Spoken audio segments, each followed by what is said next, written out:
And we're live.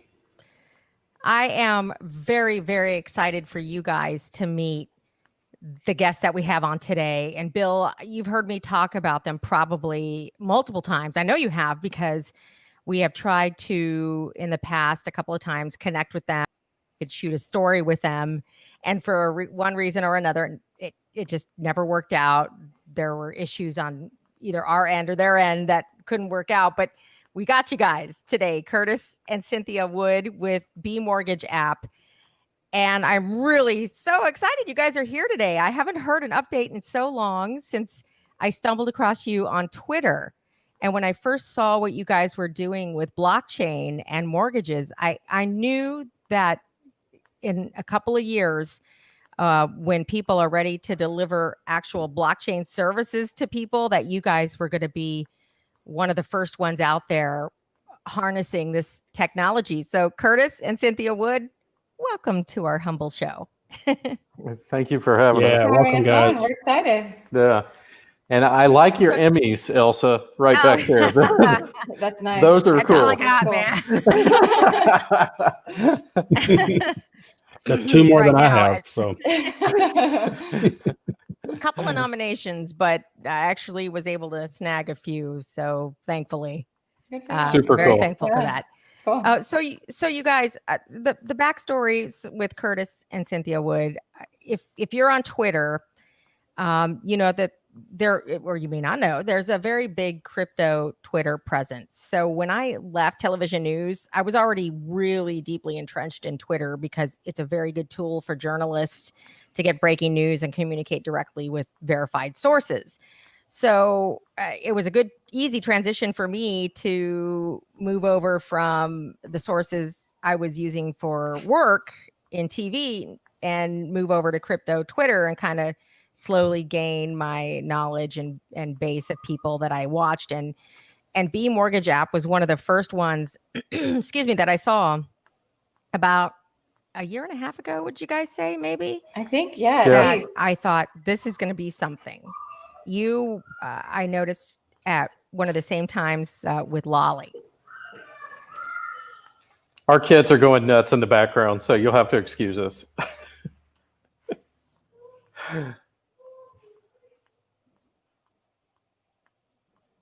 hey, it's not a problem. What do you think, Elsa? Do you have kids?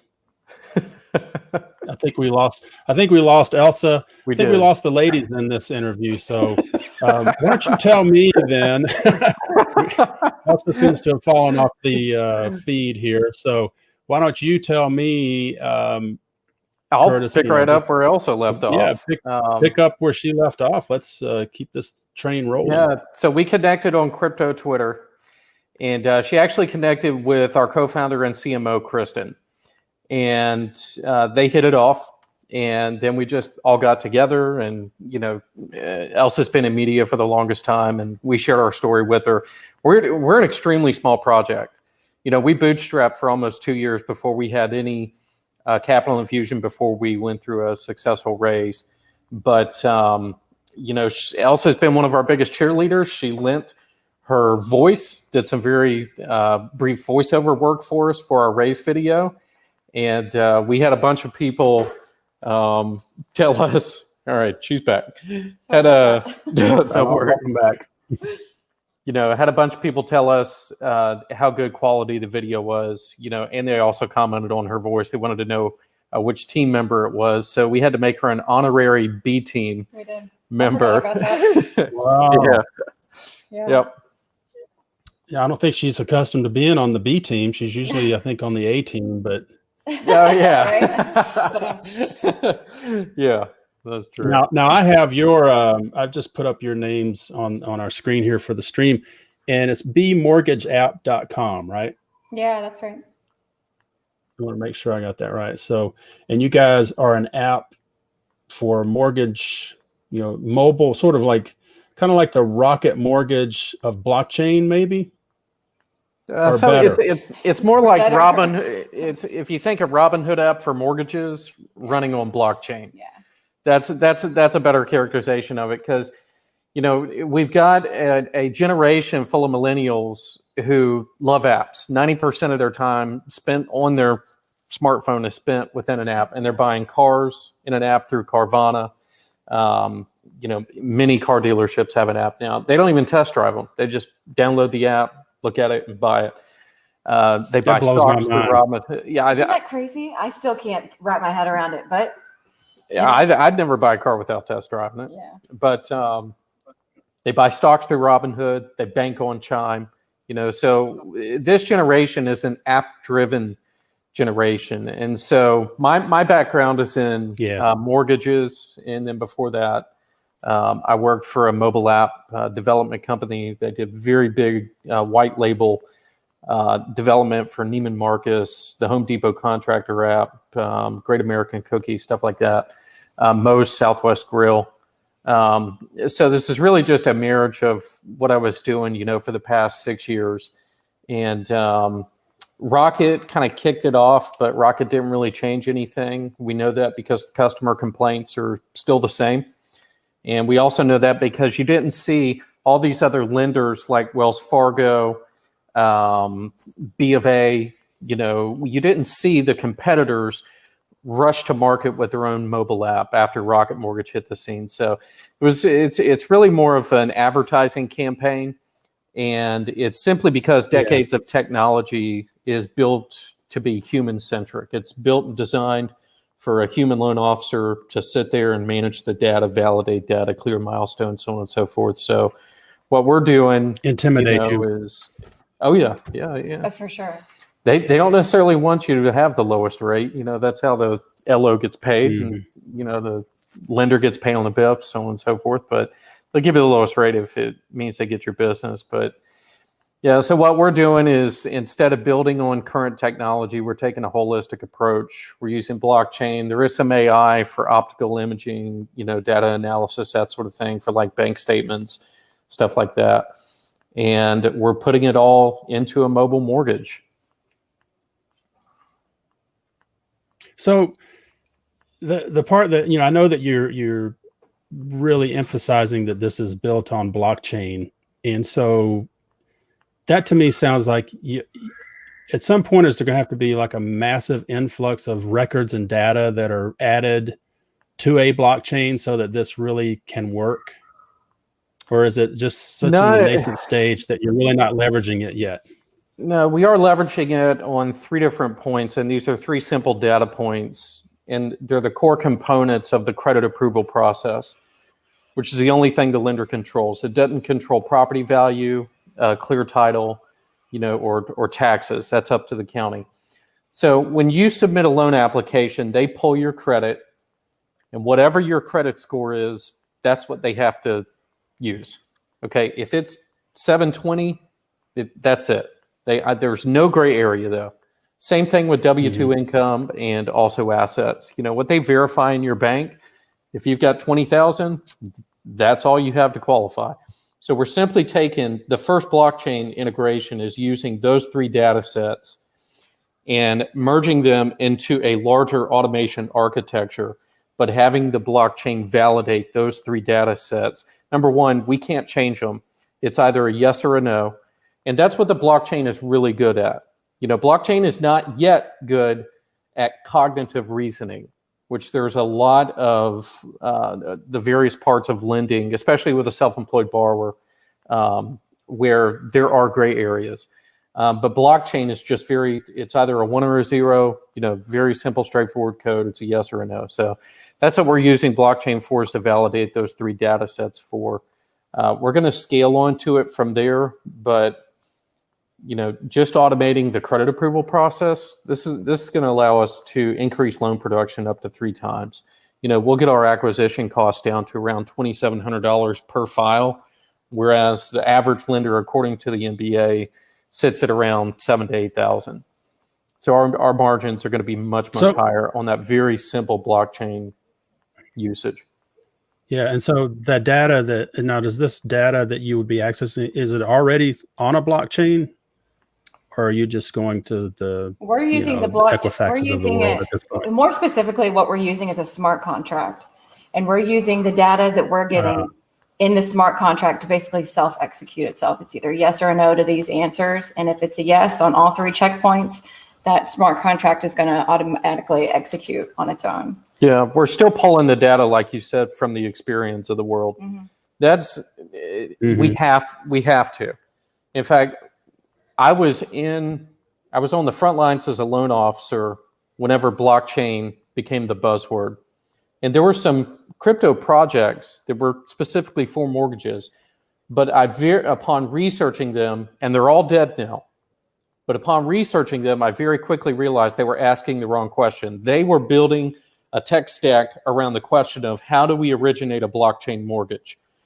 Well, it's not insurable. Fannie and Freddie won't buy it, so there's liquidity problems on your back end. And then number 2, it's not compliant with Dodd-Frank. Instead of asking the question, how do we originate a blockchain mortgage? The right question is, how do we originate a qualified mortgage using blockchain? And a qualified mortgage is one that Fannie and Freddie will buy, that's insurable by HUD, and that there's trillions of dollars in liquidity for to buy up. And they go into all our bonds, our teachers' pensions, so on and so forth. So that was our starting point. And like, she said, and like you said, we're taking the data, it's sourced directly from your bank account through approved vendors. Your credit score still comes from Experian, TransUnion, Equifax, and then just, like she said, just putting it through a smart contract to either clear and move on to the next step or stop and flag and get routed to a live MLO for a manual review.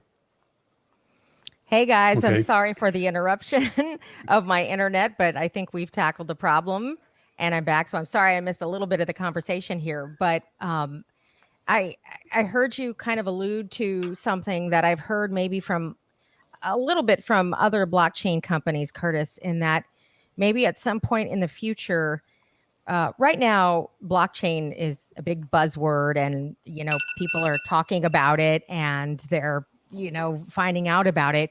But maybe in a couple of years, we're not going to refer to companies anymore as blockchain companies. Nope.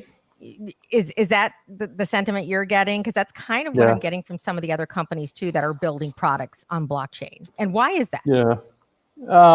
For the same reason you don't say the internet, like if you don't market yourself as an internet company anymore, it's just everybody assumes you have a website, but anytime you have a technological leap and, in America, it's a free market. We go through these periods of technological leaps, and the internet was the last one. So very early on, you saw all these companies flood. We're an internet company, and I mean massive IPOs, and it was a bubble. There was somewhat of a blockchain bubble, although the companies were not public. We saw this represented within the ICO space, okay? But no, our MVP is live right now. Our app, which is a home buying app, helps you pick out a payment. Okay, it's not a mortgage app. It gives you a debt to income calculation. It uses lender grade data. That's live right now. And blockchain is not mentioned once on it. And it's quite frankly, people don't care about blockchain. They care about the user experience. They want instant access to mortgage products. If blockchain helps them get there, or a carrier pigeon, they don't care. So then is that to say that the reason you would even mention that you're doing this on blockchain is that, in my mind, it seems like it's just a path to making the mortgage process exceptionally efficient and fast in more and more in the future? It is, but blockchain is directly associated with crypto, and we are not a cryptocurrency company. We are right now. Technically, we're a software company, but when the mortgage app is built, we're going to get our license in Florida, and we will be a direct mobile lender. We kind of want crypto got a bad rap. Let's admit it. I'm a big crypto fan. And blockchain is so buzzy. And a lot of people will hear blockchain in your pitch, and they're totally turned off by it. They don't want to hear it anymore. Yeah. So it's is blockchain still? It's in one sentence on our deck. Yeah. And it's very small. On your website, though. And it's in one page on our website. Yeah. So, we have it on there because it's true, but it just got a bad rap early on. Bad rap. And that's why a lot of the times when he talks about blockchain, I want to be more specific and say, it's smart contracts that we're using. Yeah. And for the smart people, it's just data validation. Right. They, they for the savvy investors who did invest with us, our 3 lead investors, they didn't even ask us. It didn't turn them off. They were prone to blockchain. But early on, I actually got feedback. We cold emailed the deck out just to every VC we could find, and we got some feedback and from some people, and they were turned off with it. Now, granted, this is right at after the ICO boom, so some of these ICO and crypto projects that had all the hype in the world, they were starting to fizzle out. Right, and people got scammed. I mean, people got scammed. Face it, Yeah. It's no different than people getting scammed in the stock market when people hype up a big stock and people pour in and then it gets pumped and dumped, right? It's something similar. So people are I've seen it. I know you guys have seen it. They're gonna have a hard time separating the true the genuine nature of blockchain and crypto versus all the scams they heard about in mainstream media over the last couple of years. And it's true. People were scammed. Wherever there's money, there are going to be scams.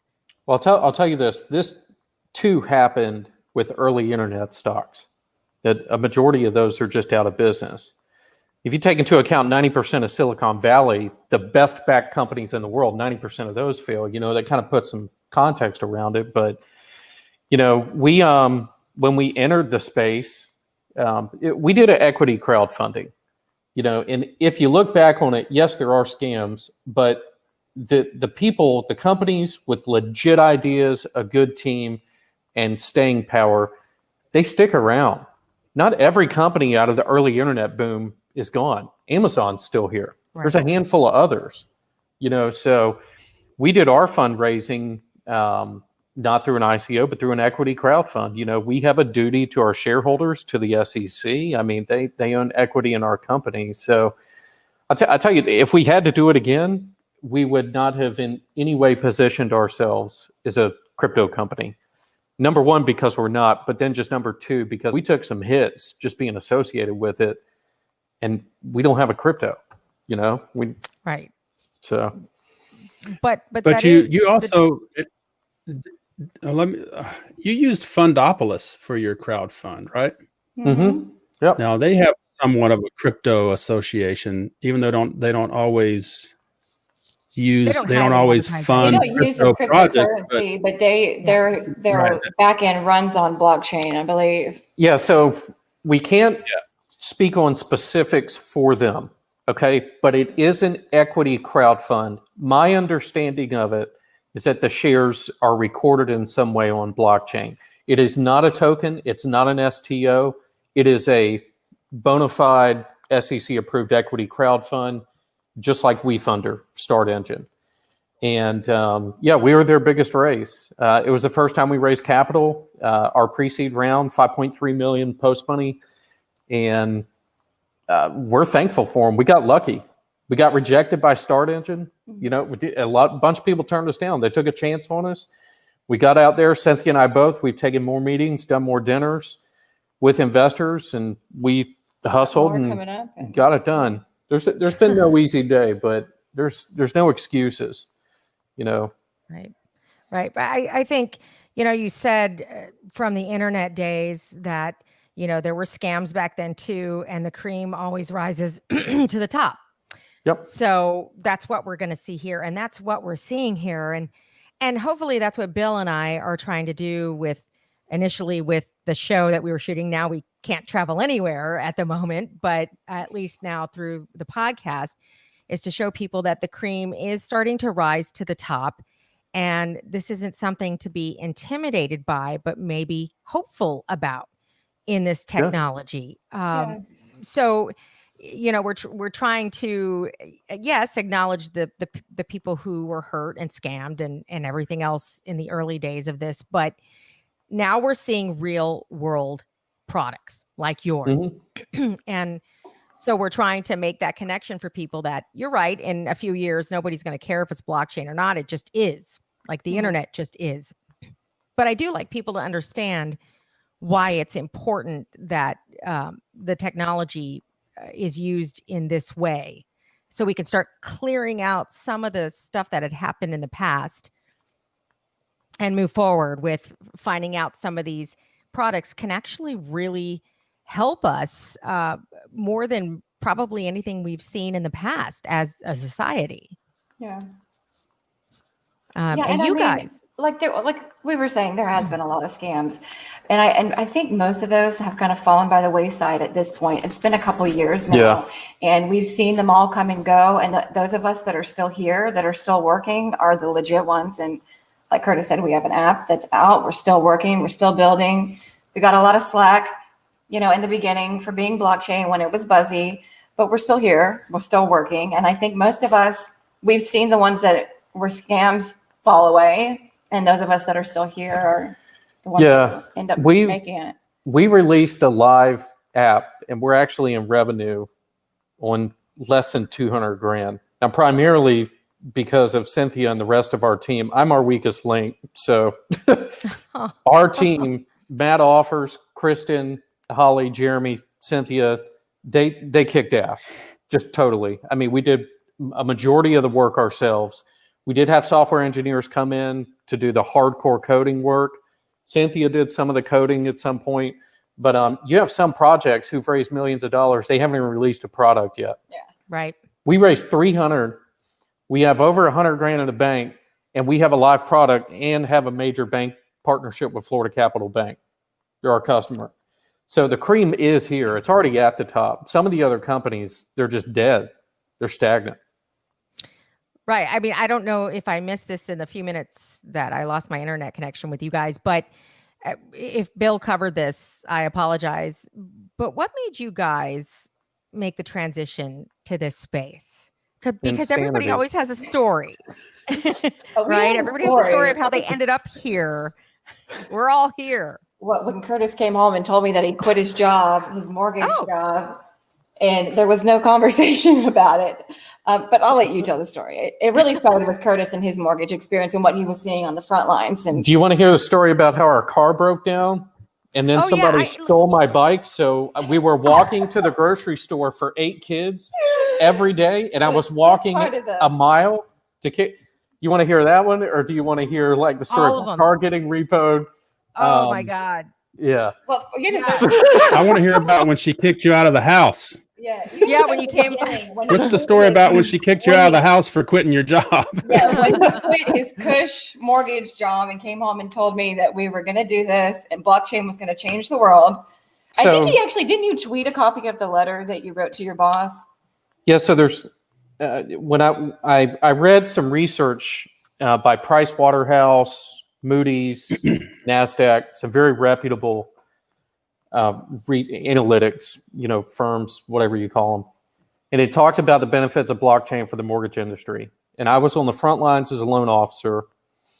And the one by PwC is very good. It nails it on the head, like 95%. But the problem is, while analysts could appreciate the benefits of blockchain, it takes somebody with mortgage experience to know how to actually hook it up. Okay. So that was my light bulb moment.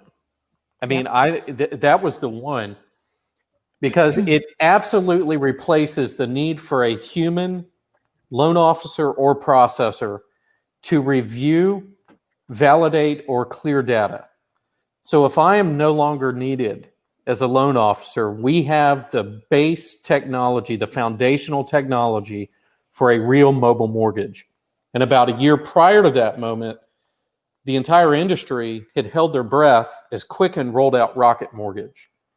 And everybody thought it was going to be a mobile mortgage. It wasn't. It was simply a digital loan application. And that's really the difference between what Rocket is and what we're doing. We're building a virtual loan officer, whereas Rocket Mortgage is simply a digital loan application. You submit, you complete the 1003 on the app.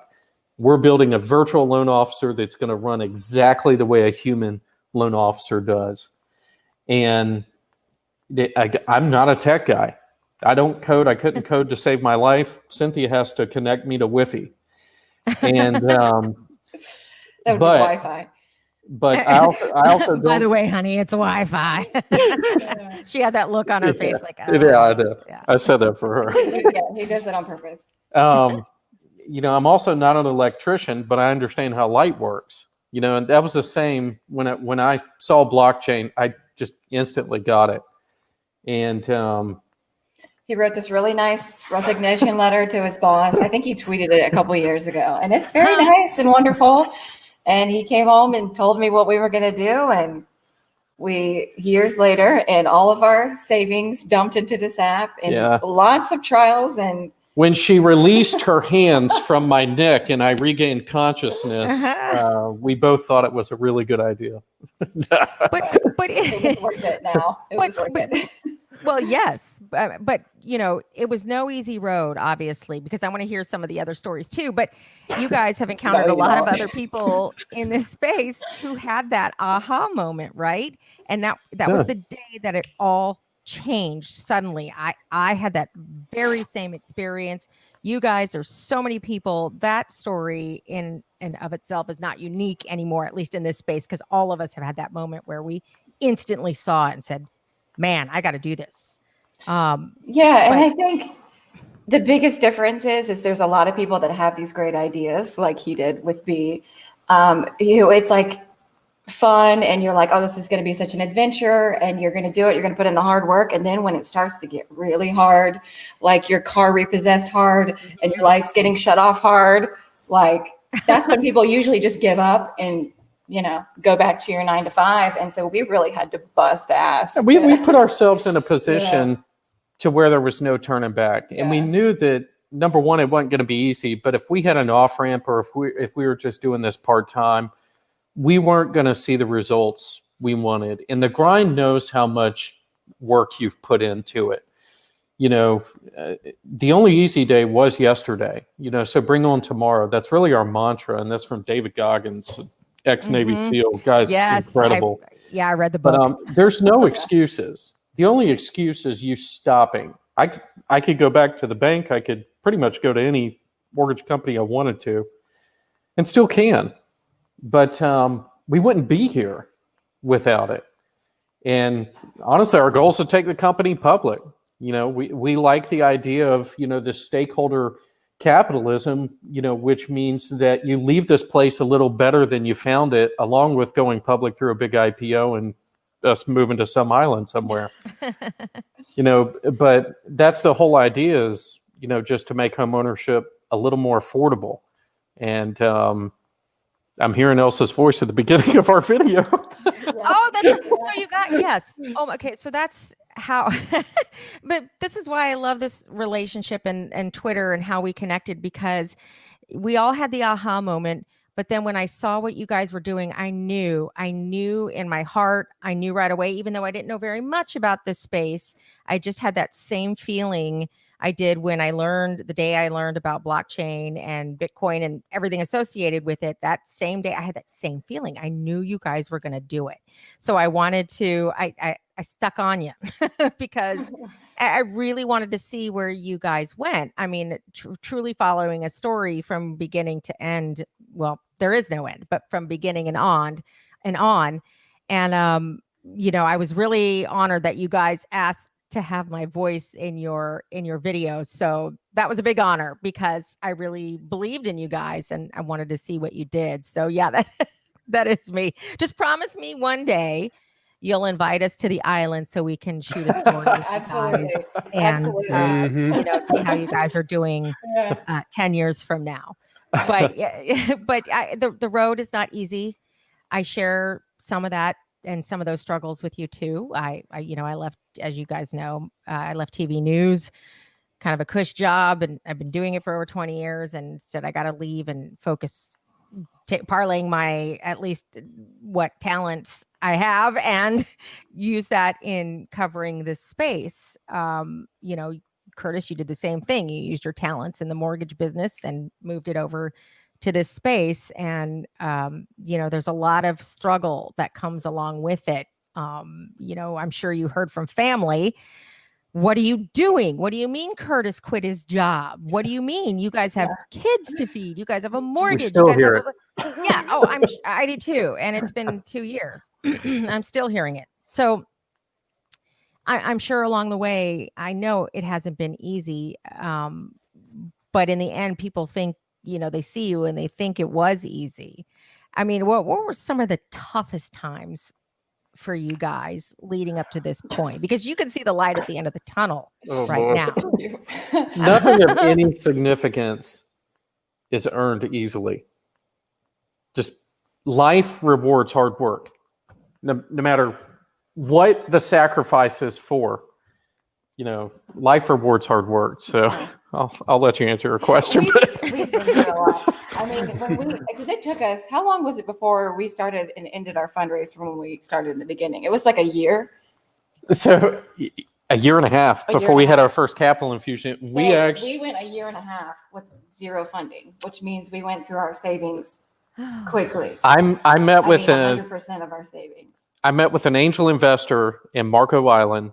We agreed on a price. Oh yeah. And the day, this is $100,000. Yeah. Which is a lot of money. And it was huge for us. It was right before Christmas. Yeah. And the day before we were supposed to sign the deal, he axed the valuation by 70%. Yeah. And Cynthia and I had a choice to make. And we both agreed. People listening can't see that. So- We just agreed no. Oh, sorry. We're not gonna do I that. gave see the the live universal stream. sign. No. We attach, give people the options to see the live stream, just FYI. So don't, Okay. blow your We- nose. We pick were your nose, very anything like that, like, 'cause they this will was- be able to see we it. were green and we just thought there'll be somebody else behind him. No worries. We're not going to drop the valuation that much. There wasn't for another And year. there wasn't This- anybody after it Actually, for another year. I think I got a better story. So I resigned in May of 2018. And I had taken 3 months off prior to that. I was out on FMLA with my son. And so I resigned. I got back to work. And in May, I resigned. Cynthia and I had been at this house for years. And a month after I resigned, we got a letter from the management company saying that the owner hasn't paid his mortgage In like a and year or something. a and long time. You have 30 days to move out. You have 30 days to move out. So Right. very, very early on. So We wait, just got- we they've just been got taking your rent. Not Yep. paying their Them, mortgage. but they're not paying the Yeah. mortgage. Yeah. We saw that happen during the bubble, the Yeah, mortgage that's true. crisis in 2008. There were people on my parents' street that were doing the same thing. They brought in a renter knowing that they weren't going to pay the mortgage, but they were going to take the money from the renter. Yeah. And the Yeah. renter all of a Yeah. sudden gets a sheriff's deputy at the door saying, you got to Yep. get out. Yeah. Yeah. So Oh my God. very early on, we had to decide, are we going to stick this out or not? And we stuck it out.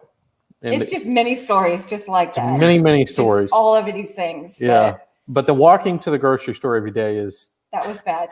Literally, there was a time And period where we you didn't said have a for car. Our car You was said for breaking 8 down. kids? yeah. There's 8 You guys between have the 8 two of us. We Yeah. have 5 that live in our house and then 3 that rotate every other weekends and stuff. So we're like the Yeah. Brady Bunch. Oh, And Yeah. So were you We pushing were- the shopping cart down the street? no, well, No. our neighborhood was thought right about it. across the street from our kids' school. So I Okay. was walking our kids to and from school every day. And we were lucky that there was a Publix right on the corner from our Yep. house. So he was riding his bike to Publix for a few months. And then my bike got And then our stolen. bike got stolen. dude. Oh my God. Which we're okay now. We have 2 vehicles now and we're okay, but it was a really rough period of time. So after the bike was stolen, he was walking with like Publix bags. We haven't told anybody these stories. Number one, Oh my our God. race And is now we're going to closed. Publix. It- So. I honestly, feel this is honored. embarrassing. Oh, But no, our it's race not. is closed. We've already got the money, so they Yeah, can't we take it No, back. you can- I'm so glad you guys are smiling and laughing about it now, and you should, because Well, there was lots of crying back then. Oh, Mostly from I me. understand. I've shed Mostly from me. I've shed a lot of tears during this journey too. It hasn't been easy. It's been rough on my kids too, and my family, and you guys know the stories too. And But- me. and and Billy, but yeah, because he had to hear my cries. But you guys, you should be proud of these stories, because ultimately what this all meant is that you guys stuck it out and you became, which appears to me, stronger as a couple and stronger as a family. And now you guys can see the light at the end of the tunnel. You're crawling out, and that's the important part. You know, our parents always teach us that you got to stand up and dust yourself off and keep going. And see, honestly, it's been a great, I mean, it was tough. Don't get me wrong, but we have two 14-year-olds, a boy and a girl, and they've watched us go through this. They're like old enough to know what's going on and that we were really struggling. And our kids really have gotten a lot from it. They tell us all the time how proud of us they are. Yeah. They knew that we came from this small house and no car, and they see where we are now and everything's okay now. And they tell us all the time that they're like proud of us for our hard work. They think it's super cool. So it's been good. And it's been a good experience for all of us, especially our kids, to see you can work your way up, that you'll get through it if you just work hard. So it's been a good experience. I'm glad we're out of the tough parts. But it's been a good experience for everybody. The best text I ever got from my daughter. He's gonna cry. I was just gonna say, if my kids told me, when they say things like, "Oh, mommy, I love you," and "Mommy, I'm so proud of you," I would just roll up in a fetal position, crying. Just So, but my daughter sent me a text, and it was just timed right, and it's the only one she's ever sent me. But it was like, "I'm so proud of you." Oh. It was just a very long, touching text.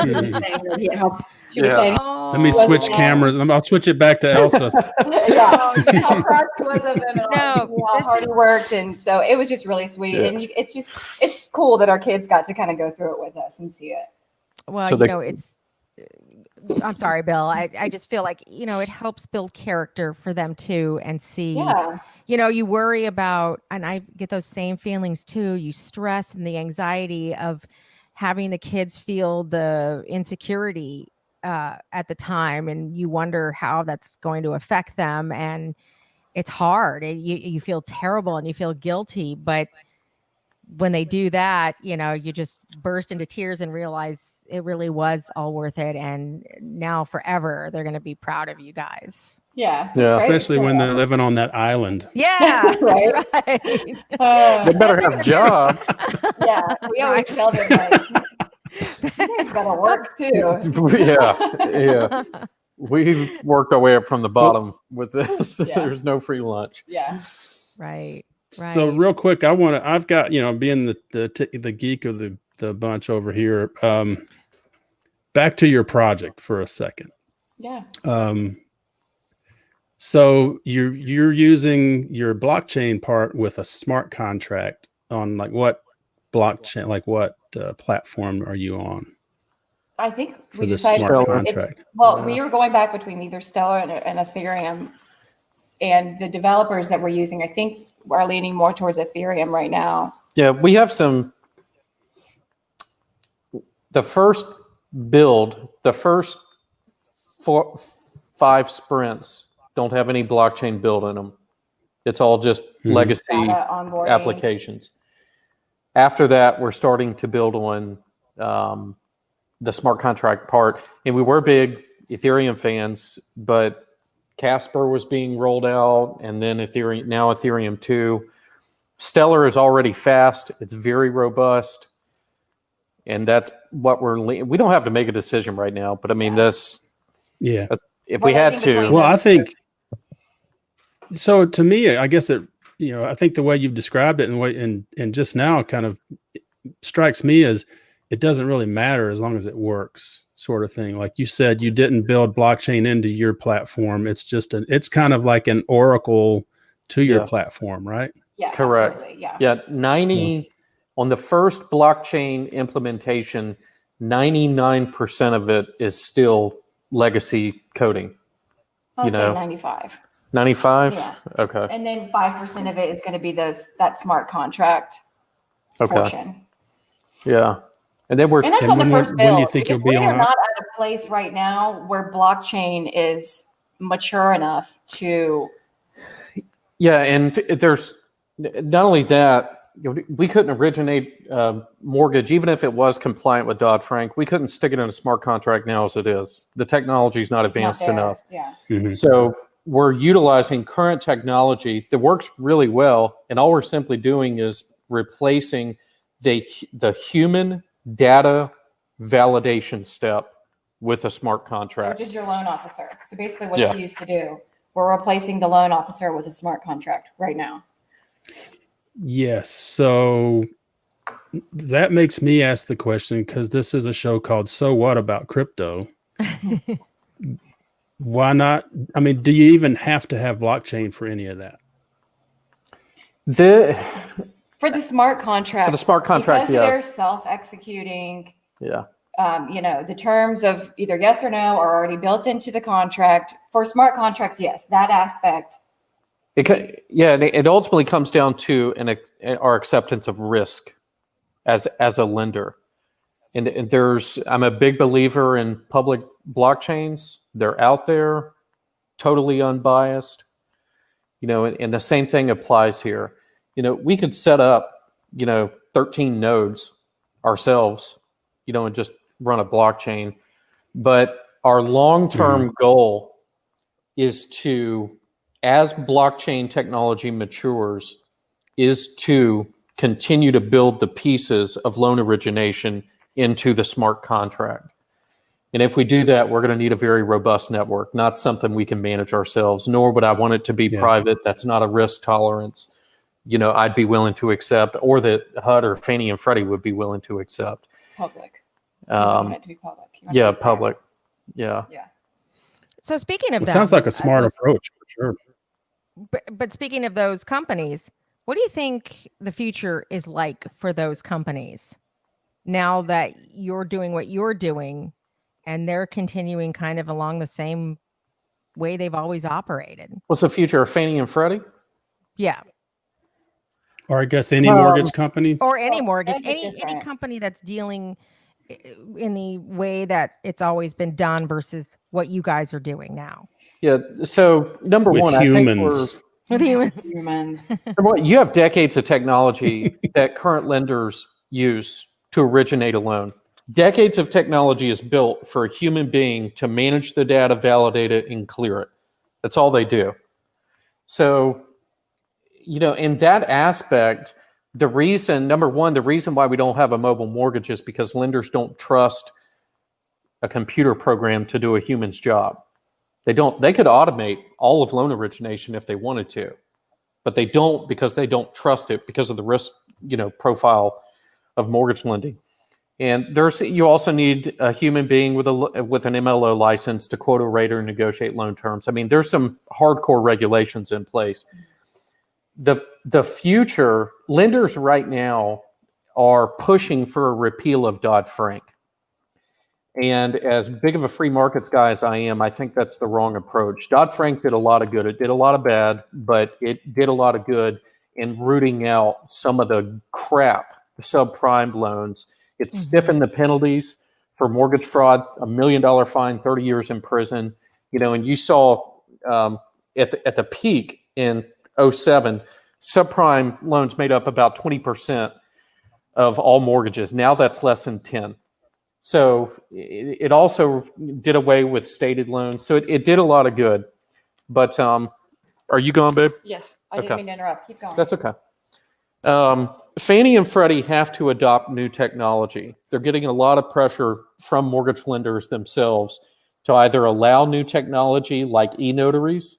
Coronavirus has opened up a lot of opportunities for e-notes, remote closings, that sort of thing. It's not going to go away. HUD initially said, we'll do this for 90 days. They extended it. They're going to extend it indefinitely at this point. But Fannie and Freddie are going to have to adopt new technology. They're going to be forced to. It's either that or repeal Dodd-Frank. Dodd-Frank's not going anywhere. So we're in a good position to build our tech, demo it, and we have a technology partner with Florida Capital Bank. They're our testing partner. And then at that point, integrate some of these new tech applications directly with HUD and Fannie and Freddie. Well, you guys, I can't thank you enough, first of all, for being with us today, because as much as I want people to learn about your product, and we want people to see the real world applications that are happening, I really love to hear the stories behind how you got there. And for you and Cynthia, who, by the way, you're not seeing Cynthia because she had to do a hard stop. They are running a company and trying to build a company, so she has something else to do. She's got to right stand now. up with our dev team. Yeah. But I really, a lot of times people don't know what it takes and the sacrifices that are made and the things that you guys have to go through to get to this point. So that maybe brings a deeper appreciation for the things that you have brought to the public for them to use. And hopefully they make that kind of emotional connection with you guys to see that this has been pure hard work and it's not done in the same way that we typically see things done on Wall Street and in business. And that's the point. Yeah. Technology always wins. It really does. You can't stop disruption, just like crypto. You can't stop crypto. You can't stop Bitcoin, that sort of thing. But we submit our iOS app to Apple for review. Hopefully they don't take months to review it. And wouldn't be doing my job if I didn't plug the app. If you're a new home buyer, go download it. It's free. Helps you pick out your payment. We use lender grade data. And we also launch an iHeartRadio campaign in the Central Florida market as soon as iOS is live. So let's hope some new home buyers download it. Yeah, Bill and I, Bill always makes sure that all the information is in the show notes. So when people download the podcast or come to the website, they can see all of that stuff in the text, the app, all the information that you want them to have. It'll be there along with the podcast as well. And thank you. And so right now it's on Google only, Google Play Store, I guess it's what it's called, the App Store for them. Yep. And then you're only sort of licensed in Florida at this point. No, we're not a lender, so there's no licensing requirements right now. The only thing that we do is a debt to income calculation. So you answer some very simple questions, and it's specifically for new home buyers. Elsa, I'm sure you bought a home, you too, Bill. If you hit the market, you would know what price range you would want to look in. So what we're doing is we're targeting the app-loving millennial generation, who is this year the largest home buying segment for the first time, and that's only going to grow. And again, it's free. You plug in your income, the zip code you're looking in, how much money you have to buy the home with, and it spits out your payment, your estimated payment, along with the purchase price. And you get to pick out whatever payment and purchase price you like, and then you start looking at homes. And the idea is that it's a starting point. It's not a replacement for a pre-approval. It's simply a starting point of where you need to start looking if you're a new home buyer. That saves a lot of work, though. Most definitely. Well, we'll have all the information for everybody to check it out themselves, along with the podcast. Please tell Cynthia, thank you so much for being with us today on So What About Crypto. I finally get to see you guys in person. I've talked to you on the phone. We've communicated on Twitter, via email, but this is the first time we've actually sort of seen each other face to face. So I'm really glad you guys were able to join us today and share all those stories. Really, really appreciate it. Thank you for having us. Yeah. Absolutely.